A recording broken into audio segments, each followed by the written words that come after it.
parce que le Seigneur nous a ordonné, le Seigneur nous a demandé de venir auprès de vous, d'apporter la bonne nouvelle. Et la bonne nouvelle est que Jésus-Christ est mort pour nous afin que nous puissions avoir la vie. Et une vie telle que c'est une vie de l'abondance. Parce qu'il a dit, l'ennemi est venu pour détruire, l'ennemi est venu pour voler, pour tuer. Mais moi je suis venu afin que mes brebis aient la vie et qu'elle l'aille en abondance. Donc vous pouvez être dans la joie et dire merci au Seigneur qui vous a donné la vie, qui vous a donné la bonne santé, qui a gardé, qui a conservé la vie aux âmes de vos enfants, qui a conservé aussi le bien-être qui continue à régner dans votre foyer, dans votre famille. Dites merci au Seigneur et nous aussi, nous vous saluons, nous souhaitons aussi que la bonté du Seigneur vous soit renouvelée, que sa grâce et le bonheur vous accompagnent en ces jours. Au nom de Jésus-Christ. Donc restez branchés. Il y a une personne d'ailleurs, le Seigneur te dit que tu veux changer de chaîne. Mais écoute cette parole, elle pourra être utile pour toi afin que nous tous, nous puissions devenir des hommes accomplis selon le Seigneur. Donc nous parlions de la restauration depuis le début de cette année. La restauration, nous avons dit que c'est une action divine que Dieu accomplit pour chacun de nous, une action divine qui vise le rétablissement de toutes choses. Ça part de notre être entier, c'est-à-dire l'esprit, l'âme et le corps. J'ai bien dit l'esprit, parce que c'est l'esprit qui est d'abord, c'est les choses spirituelles qui sont en premier lieu, et après l'âme et notre corps. Donc nous étions en train de parler depuis le dimanche passé des sujets de la restauration. La restauration ne vise pas seulement nos biens matériels ou les physiques. La restauration vise d'abord les choses spirituelles, c'est-à-dire ce qui a rapport avec notre esprit. Parce que nous avions lu la fois passée dans 1 Corinthiens 15, verset 44, l'apôtre Paul a dit que s'il y a des corps naturels, il y a aussi des corps spirituels. Donc, étant donné aussi qu'au début de cette émission, nous avions dit que la restauration que Dieu a accomplie vise d'abord le fait que nous puissions retrouver l'image de Dieu que nous avions perdue, le fait que nous puissions retrouver notre relation, notre communion intense avec le Seigneur. C'est pourquoi nous pouvons dire que le premier sujet de la restauration demeure l'homme d'abord.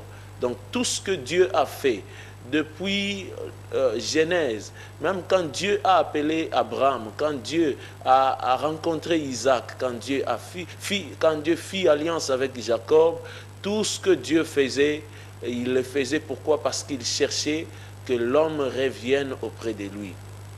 Donc Dieu vise d'abord la restauration de ta propre vie, de ton être tout entier, de mon être.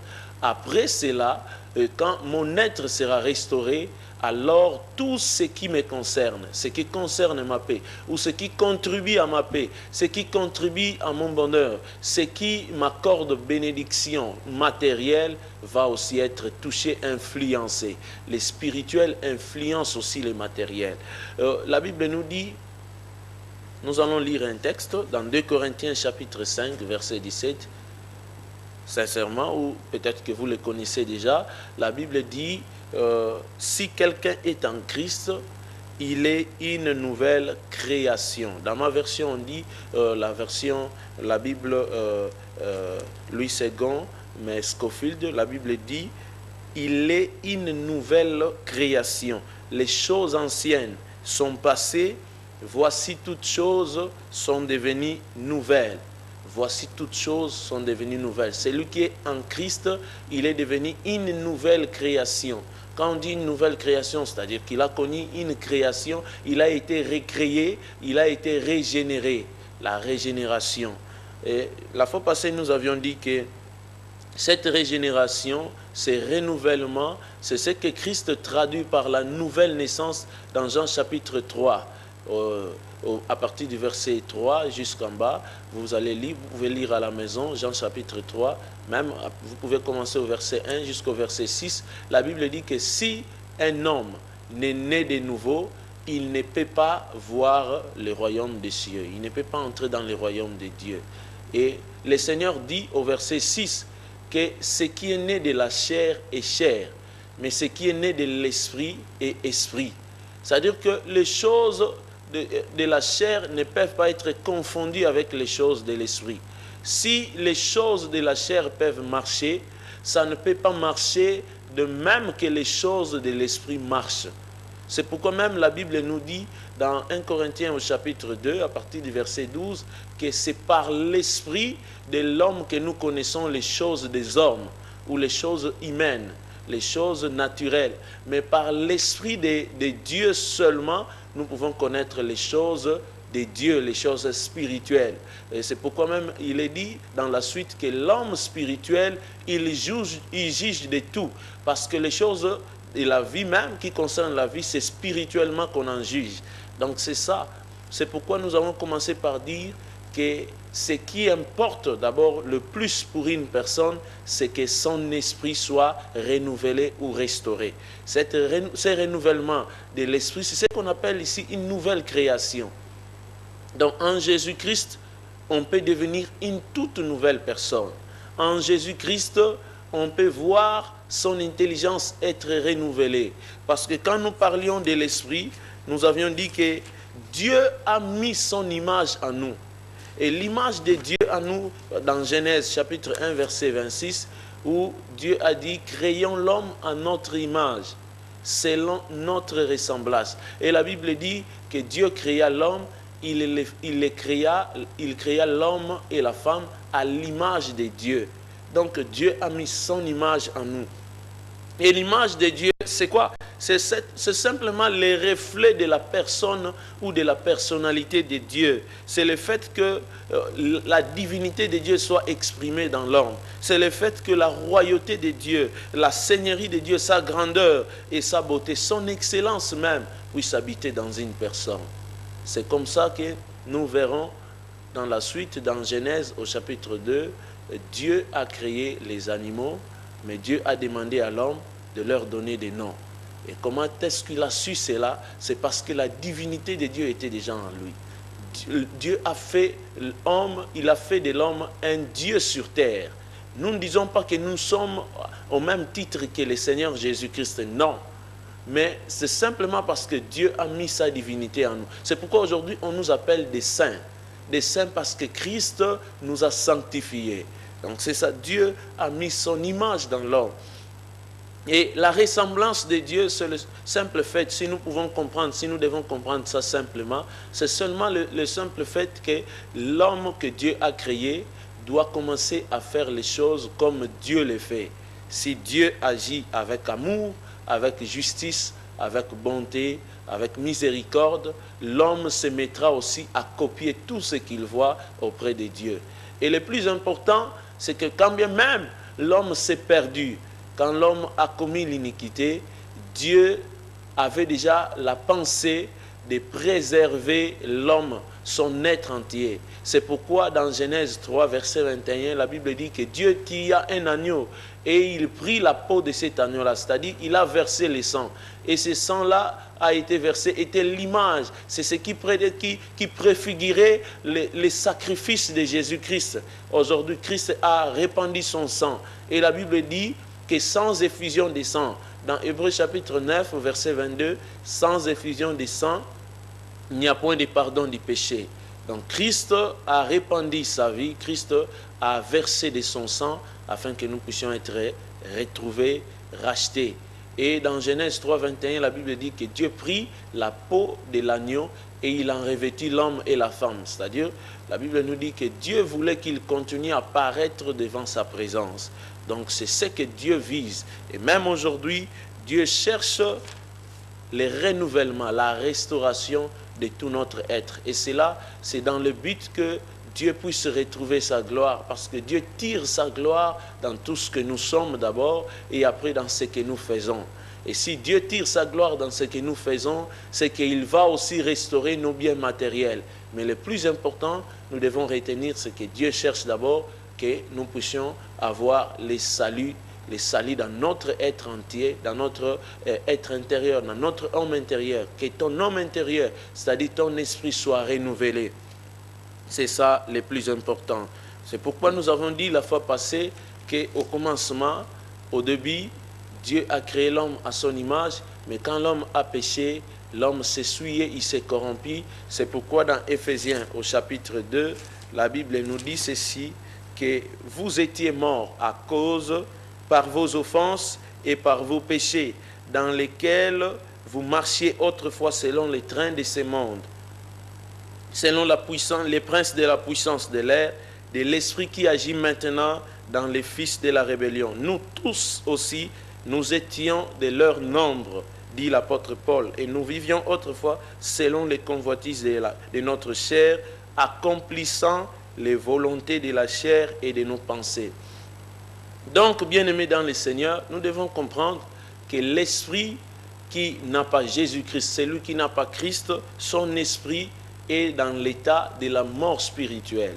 Et la mort spirituelle, c'est la séparation avec Dieu. Comment puis-je prospérer dans mon travail si il n'y a pas une relation établie, une relation constante, si moi-même je ne suis pas en communion avec l'Éternel? En ce moment-là, je suis livré à moi-même. En ce moment-là, le diable a le pouvoir de détruire même ce que moi je possède. En ce moment-là, le diable va venir. Il va tout faire pour que je ne puisse pas vivre dans la paix. Il va tout faire pour que mon âme soit troublée.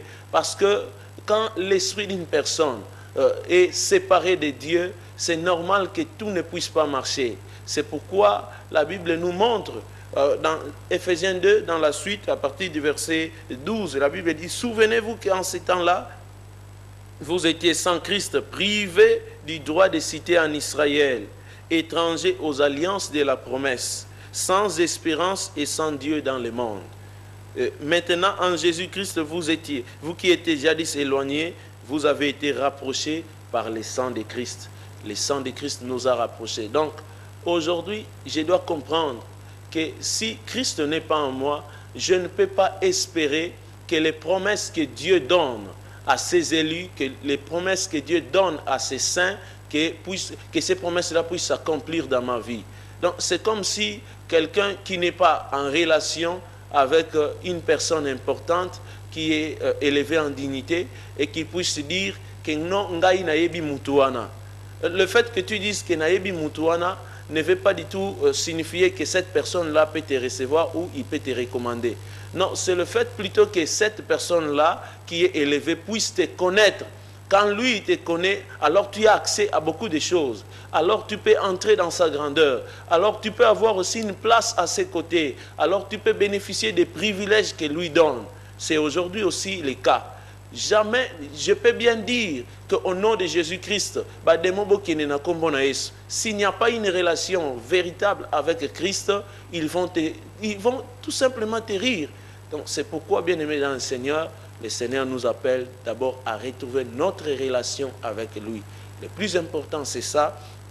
Avant même que je pense au mariage, avant même que je ne pense à mon travail qui doit être restauré, colossal, c'est pourquoi Dieu même n'agit pas. Dieu cherche d'abord que mon esprit soit renouvelé.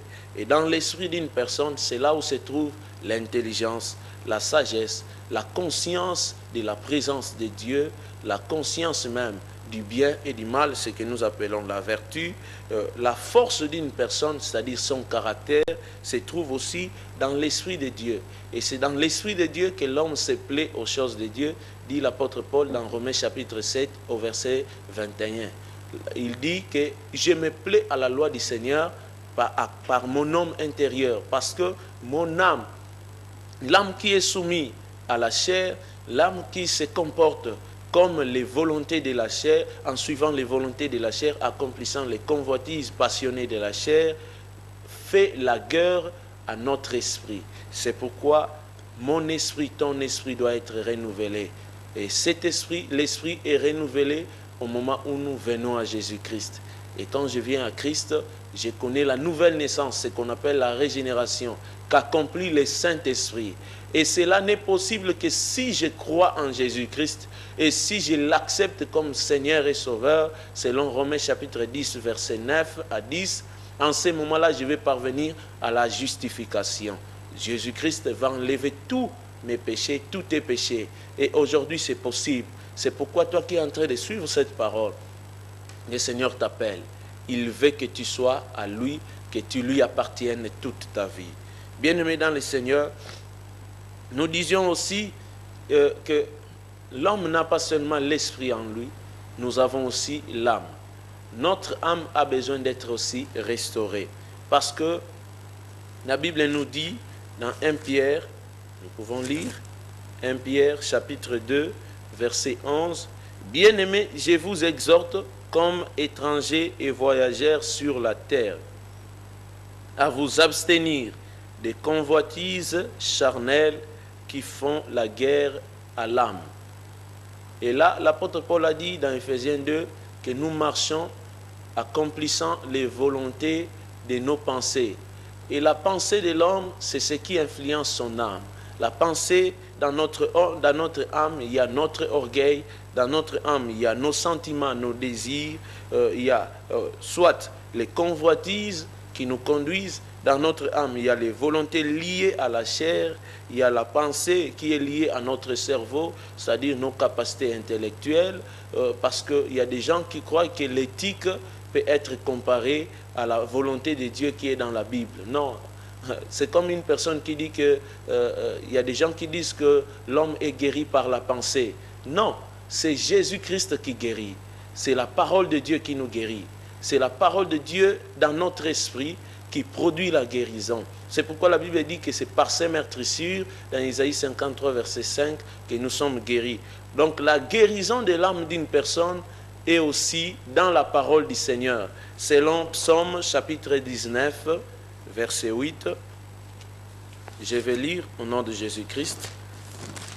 Psaume chapitre 19, le verset 8, la Bible déclare ceci, « La loi de l'Éternel est parfaite, elle restaure l'âme, le témoignage de l'Éternel est véritable, il rend sage l'ignorant. » Le témoignage de l'Éternel ou la loi de l'Éternel restaure l'âme. Étant donné que je suis né dans la chair, comme le disait David, je suis né dans l'iniquité, j'ai été conçu dans les péchés, c'est normal qu'à partir du moment où je suis en train de grandir, les connaissances que j'ai acquises dans le monde puissent influencer mon comportement, puissent influencer mon attitude, même ma façon de faire devant les situations qui concernent même la vie.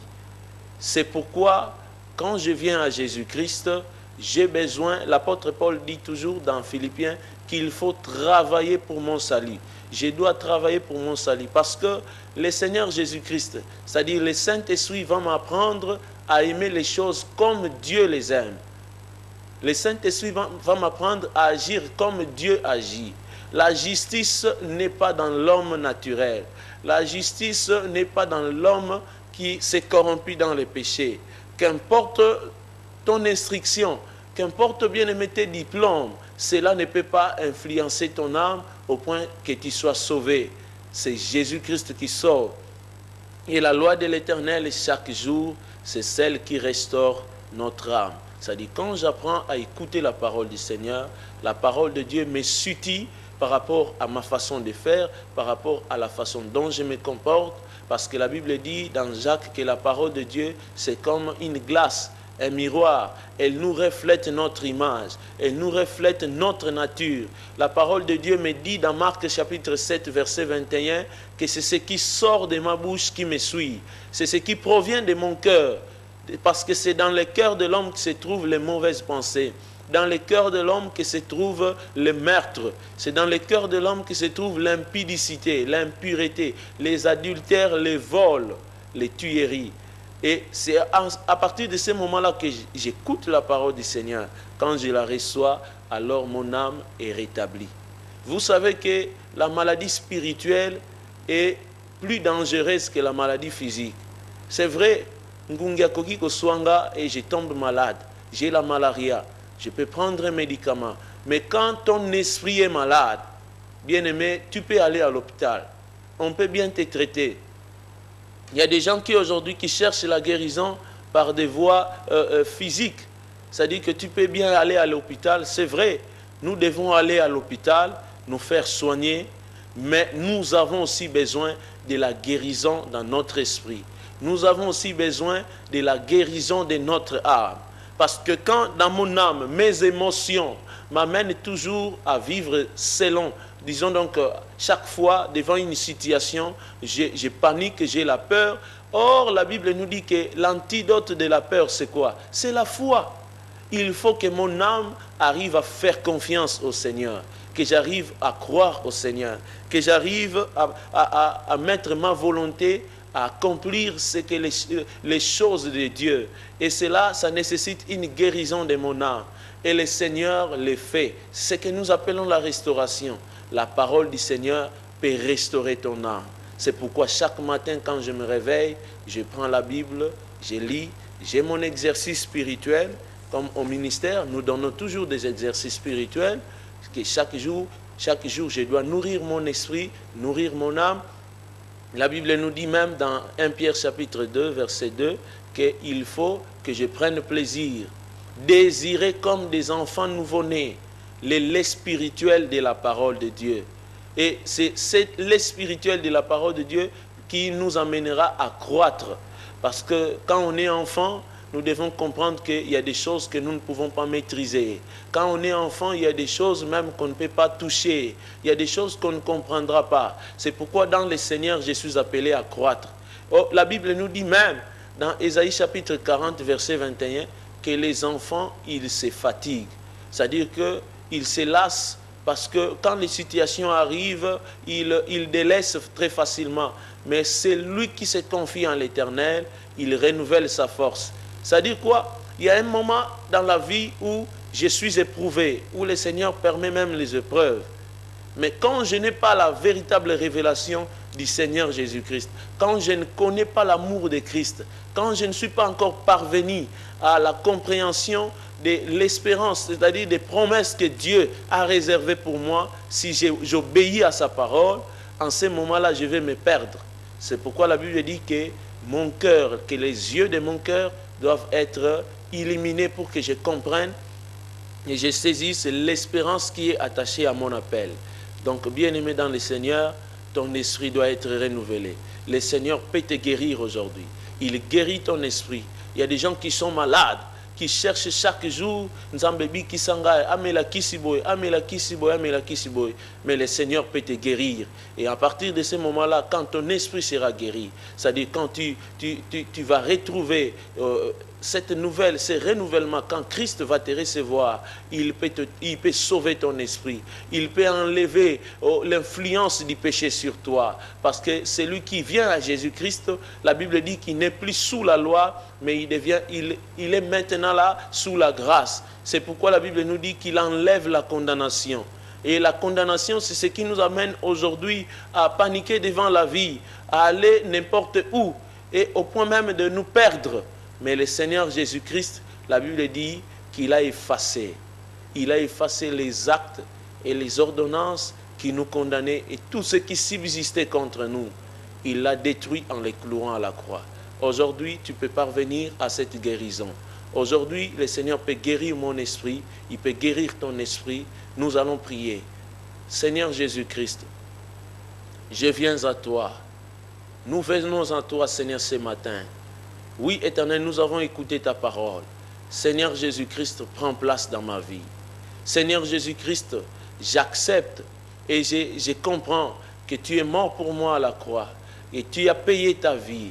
Tu t'es donné, Seigneur, afin que j'aie la vie éternelle. Je reviens à toi. Je t'accepte, Seigneur, comme Seigneur et Sauveur aujourd'hui. Je donne ma vie à toi. Seigneur, prends place dans ma vie. Dirige-moi. Merci pour le pardon de mes péchés. Merci pour la guérison et la restauration de mon esprit, de mon âme et de mon corps. Merci aussi, Seigneur, parce que désormais, le Saint-Esprit dirige ma vie. Je suis sauvé. Au nom de Jésus-Christ, Amen. Que le Seigneur vous bénisse. Nous allons continuer prochainement. Mais si vous avez aimé cette parole, vous pouvez réagir par le numéro qui est écrit au bas de votre écran. Aussi, vous pouvez nous retrouver. Aujourd'hui, dimanche, nous prions à partir de 16h juste au ministère chrétien en Vence en eau profonde. C'est tout juste à côté du port sec Lédia. Vous serez le bienvenu à tous. Et nous prions que la grâce du Seigneur et que le bonheur, que sa paix continue à être votre partage au nom de Jésus-Christ. Le Seigneur peut vous restaurer. Bye. ebondi ekoki te ekomi kobima na maloba